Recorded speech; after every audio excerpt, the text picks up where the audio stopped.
Madam. Madam Ivan. Hi guys! Welcome back to my for today's video. Prepare tayo dahil papunta tayo ng I think alam nyo naman na pupunta kami ng Baguio. So, maglalaba tayo, mag-prepare tayo ng ating mga dadalhin. Andito ako sa apartment ko na bihirang-bihira ko nang mabisita dahil natutulog ako sa bahay ni Aye. At doon ako galing ngayon. Maaga lang ako nagising, parang natulog ako kagabi, mga 12. Kasi actually, kagabi, kumain kami nila Andrew sa Jollibee. Pero nauna ako umuwi kasi inantok ako bigla. So, nakatulog ako mga 12. At meron nagising ako mga alas 6. So, kulang pa ako ng 2 hours. Matutulog ulit ako mamaya. Pero ngayon ako ay maglalaba muna dahil konti pa lang ang damit ko. So, medyo maaraw naman, piling ko matutuyo ang mga gamit ko. Ay, ang nagsabi na maglalaba dito, pero hindi pa rin naglalaba hanggang ngayon. Ano yung sinasabi? But yeah, habang nag-ano ko kanina, sabi ko, ewan ko ang lamok dito sa loob ng bahay ko.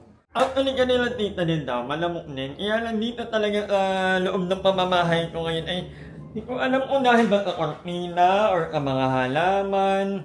So, naiiyot na ako gaya. So, mag-declutter din ako one of the days. Pero ngayon may nakita ako kasi naghahanap ako ng mga jacket. Tapos yung utility bag ko, inalit ko. May jacket nga at may nakita pa ako. Itong printer ko na sobrang tagal ko nang hindi nagagamit. Nagamit ko lang ito para 1 month lang yata. May pamimigay ko na. So, nag-post na ako sa Facebook ko. So, meron ng ibang mamamay-ari nito. So, yun din kasi matanda lang dito. Wala naman akong balak na mag-online selling for now. Kasi, focus ako sa Facebook, sa YouTube, sa TikTok. So, piling ko hindi ko magagamit. So, might as well, pamigay na lang natin para magamit ng iba sa mga nagbabalak na online shop, di ba? Kailangan ka ito para pang print ng mga waybill. Nagka-5,000 din ata ang binig ko dito. And by the way, ang ganda ng nail ko. Thank you so much. House of Nail by Mang Itlin. O kahapon yan. Panoorin yung vlog ni Ano. So, yun. Maglalaba tayo. Marami natin gagawin today. Pero kakain muna ako, guys. Hindi na ako nagluluto ngayon. Tingnan niyo yung rep ko. Walang laman. Wala, alit din naman ako. Walang laman. Meron lang, yung 4 na piraso ng chicken. And then, meron pa akong isda. May konting baloney. So, bumili lang. Wala na rin akong biga. Hindi kasi ako nag-iuti talaga dito. Lately lang lately. So, madalas ako na sa bahay ni Aye. Hindi na ako nag-iuti. Sabay kami kumakain. So, yeah. Kaya wala rin laman ng rep. Ang dami talagang lamok na iinip. Oh, ano kaya pwedeng ipang-spray gaya? Ano kayang nag-spray ako pero parang ganun pa din. Wala naman akong mga stagnant water dito. Kasi di ba yung stagnant water na pinapanganak, ganyan. Wala namang ganun. Dahil ba medyo moyot sa harap. Feeling ko kailangan ko nang tanggalin itong Pero nang hina, kasi bigyan ko ni Ma'am Iklod. Ayun, nilala nyo naman ako, di ba? Pagbigay, Pero pwede ko naman itabi yan. Yung feeling ko kasi nagmamoyot dito sa harap. Mag-general cleaning tayo pagka-uwi natin galing ng Baguio. So, anyway, kakain tayo. Bumili lang ako ng ang bahay. Nakaraan kasi nag-inom dito. Nila ko natulog, sila ang nandito. Sila Pearl, si Andrew, si Aye, sila yung nandito, sila ang may mga bisita. So, wala kasi ako sa mood that time na makiinom, gusto ko matulog. Ngayon din ako sa kabila. Sila yung nandito. So, bumili lang ako ng fried rice. Dito lang ako sa Carlaville. Merong egg and hotdog. Di ba? Papa-hotdog na tayo. And fried rice.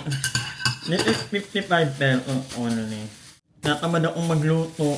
Kapag minsan pa kasi may natasayang. Pag nakalabas ka. Pero makulat talaga luto, no? Na-realize, 55 ang kain pa lang ako. Usually, pag nagluluto ako, 100 or 150 buong mag-araw ko na yun. Buong haaraw ko na. Bilang ako lang naman ay makita. Pero yeah. Ito nga. Parang bentalog style na. Kakain ako. Hindi ko naman ako nagtitulog ang mga bakala para madaling araw na narinig ko pa nagtatawanan. So, antok na kasi ako kagabi kaya natulog na ako. Lamok. Get away. Natatawa ko sa sarili ko kasi ang aga kong gumising, alas 6. So, sabi ko kasi kagabi pa, naisip ko na maglalaba talaga ako. Ang dami nang iniisip ko, Yung paglalaba ko nadidelay, alas 9 na. Alam mo yun, ang dami kong gustong gawin, dami kong nakikitang mga kailangan kalikutin. Sana hindi na rin maulan. Maulan daw na ulit sa banyo. Maaga rin ang alit namin mamaya. 11 PM dapat nakamawa na kami. At nakamawa kami, pick up yun. So thank you so much sa aming Sunbeam family. Ay may bago kaming, imagine mo yun, 20 ano na, pag 2027 na, may mga bago pa rin kami nakikilalang mga bagong magiging parte ng aming pamilya. Kaya grabe naman tong mga baklang ito din. Nagluto, hindi man lang tinanggal tong mamantika tuloy. Nakakagawa ang mga bakla. So, sobrang thankful talaga ako sa ano ko guys, sa washing machine ko. Kasi ang laking bagay niya. Bilang ako ay ilan lang ang mga damit ko, paulit-ulit lang. So, naglalaba ako in a week, pag hindi maulan na, yung mga nakaraan ko, sobrang ulan, hindi ako nakapaglaba. Ay, isang buwan, ay isang linggo, nakakatatlo or 4 na laba ko. At sobrang ano nitong washing machine ko, Panasonic, 8.5 kilogram. Sobrang tipid sa kuryente, tipid sa tubig, yeah, I love that. Sobrang must-have ko talaga. Even before, di ba, ang daming beses kong lumipat ng bahay, ang daming kong mga nakainan. Pero ako talaga, ang number one, ang kailangan ko talaga, pag nilipat ako ng bahay, kailangan ko ng ref, kailangan ko ng wangin. Yun lang. Kahit wala akong kama na magaganda, or mga ganun lang. Ito ang importante ko talaga, wangin ka-ref. Kung alam nyo ba guys, sobrang unproductive ko talaga.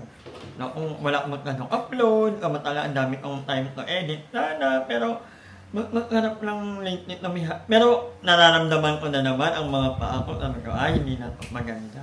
Wala akong walking kahit hindi naman na umulan kahapon. Umulan pa rin naman, pero hindi na kagaya nung tuwing, pero tuwing talaga, grabe yung ulan dito sa walang humpay. Kaya naman, tingnan nyo naman ang ilan pa lang, tingnan nyo, yung app na to, naka-trial mode na lang ulit ako. So, ilan lang ang ilan pa lang ang na-circle ko. Pag na-hit mo kasi yung target mo, di ba may sa app na to kasi matatrack mo. Kunyari, nag-set kasi ako ng goal per month. Ang goal ko lang, yung mga previous month, 10,000.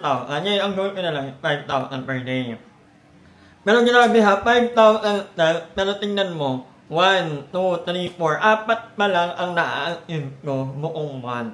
So, ang average ko na walk per day is 3,000 lang. Ganun ka-unhealthy. Sa bagay, iniisip ko na lang, tuwing nating ulan ng ulan. Pero hindi pa din. Pero mababawi ko pa to, sure ako. Medyo mapapataas ko pa yan ng 4,000 or 5,000. Ma-achieve ko pa yung 5,000, average. But yeah, ako ay, ano pa mong gagawin? Ako ay dami kong gagawin. Pero siyempre pag nagbablog, yun ang sakit niya. Pag nagbablog ako, gusto ko nagbablog. Pero pag may ginagawa ko nito sabay, pero maglilinis din pala ako. Yung anak ko maglilinis sa labas, sa loob muna. Hindi ko alam kung magtatanggal na lang ako ng cortina or what. Feeling ko na nanganganak. Paano nanganganak ang cortina yung lamp? Kailangan nyo naman ng stagnant water or hindi ko alam kung yung harap ko kasi medyo damp, medyo nagmumoy dahil nandun yung ng aircon ko. Hindi ko alam talaga kung ano na nangyayari, bakit maraming lamok. Sa bahay naman walang lamok. Kwarto na tinutuloy ko. Wala namang lamok doon. But anyway, gusto kong magpagupit pala kasi tingnan nyo, ang haba na naman, parang ang haba na naman ng haircut. Ako, gumagano na ka. So, ganito pa lang nahabaan ako. Or, wag na muna. Or, pwede ipatuloy mo din. Pag may time pa ako later, pwede ko iingat after ko linis ng motor. A few moments later. Nakakainis! Kanina pa ako nag-i-expect na tutunog na guys. Kasi anong oras na? 9:58 na. So, magwa 1 hour na. Hindi pala nakasaksak ang aking gripo. So, paano natutunog? May nagtanggal na naman sa mga bakla. Sinabi ko nang huwag nang tatanggalin tong gripo na to. Ay tita, kanina pa ako nag-expect na matatapos na may nagtanggal na naman. Nakakainis. Nag-aano ako ng oras kasi yung araw. Iniwas naman ako. Alam nyo ba guys kung ano-ano nang ginawa kong paglilibang sa sarili ko para lang hindi ko mamalayan nyo. Kasi matagal yan yung 1 hour ang nakalagay pero, hindi. ang nakalagay lang 5 minutes, pero usually more than pa kasi nga, yung dryer pa, kung ano-ano ng mga nagawa ko. Nag-live na nga lang tayo sa TikTok muna. Kakainip. Uy, mag-like naman kayo sa Facebook page ko. Active ako doon. Tapos mag-like kayo, mag-comment, mag-share kung natawa kayo sa mga post ko para dagdag kita. Anyway, ito naman. Another 1 hour na waiting. Tulog ko tuloy ito. Kakainip. Nakakainip talaga. May nagtanggal ng ganipon. 1 hour later. Finally, natapos din pero anong oras na? 11:30 na. Daway matuyo. Matuyo na. And ngayon magbabak na tayo, guys. Para bago ako balik ng Baguio, malinis na ang bahay. Ay, dito ka loob. Pero, hindi to linis talaga. Ano lang ito? Yung sahig lang. So, babalik ako kayo later, guys. Magiging busy muna ako. Bye. So ngayon tayo naman ay bibili ng ulam dahil ay take up ko. Dahil tinatamad ako magluto. Yung buntot na lang to. Buti na lang may tilapia pa. So ba't naman na tamad ako magluto lately ng ulam? Nagkain naman ako ng kanin kaya... Yan po. Yan lang po. May kanin ako eh. Yung kanin dito ako nakain. Lately dito talaga ako nakain lagi. Kung hindi Jollibee. Pero mamaya mag-walking ako. Kasi maaraw. Iinit ko yung buhok ko. Kailangan ko magpa-trim ata. Thank you po. Parang uulan pa nga. Medyo umaambon. Kailangan na natin. Gusto pa namang mag-walking. Nakakainit. Hindi ka matutuyo lang. Sana umaraw pa. Huwag na lang yung mga jogging pants. Wala naman umaraw pa. Medyo pa yung mga ko. And wala pala sila Andrew, tansal sila, kumuha ng gamit. And hindi na ako umama kasi nga, yun, may mga ginagawa ako. And ito si Andrew kasi, ang gabi ko pa niyayaya. Kasi direktoran pa na kami sa dagat. Hindi ko alam. Ay, maaga pala ako natulog. Kasi ang tagal nila. While kumakain, manonood ako or magkukumpit ako ng mga bayarin. Later na, i-update ko kayo mamaya kung makakapag-walking ako, guys. So, yeah. Medyo malapit lang mag-end ng video na to. Bawi ako na magbuka, no? Makain muna ako. Ito ang ulam ko. Tilapiyang may gata.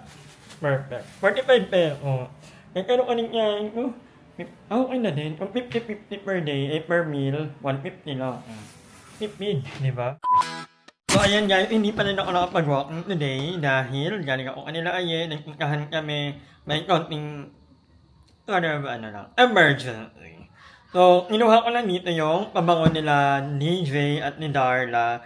Dahil, pupunta ni Darla ngayon, kukunin niya to. Ito ay bigay ni Ma'am Joey. Thank you, Mami. I miss you so much. I miss you. So, hindi muna ako mag-jogging muna, mag-walking today. Bawi, di ba? May ganun talaga eh. Hindi ko maano talaga ang mga nangyayari ngayon eh. So, bawi ako sa Baguio. Yan. More lakad dun, di ba? Ay, oo nga, more lakad. Kaya lang maulan daw ngayon. So, anyway, hanggang dito lang muna ang vlog na ito. Maraming salamat sa panonood. And I'll see you on my next vlog. Hi! Maraming salamat sa panonood ng video na ito. At kung natuwa ka, please don't forget to like and share this video. Mag-subscribe na rin kayo para bongga na. Yun lang.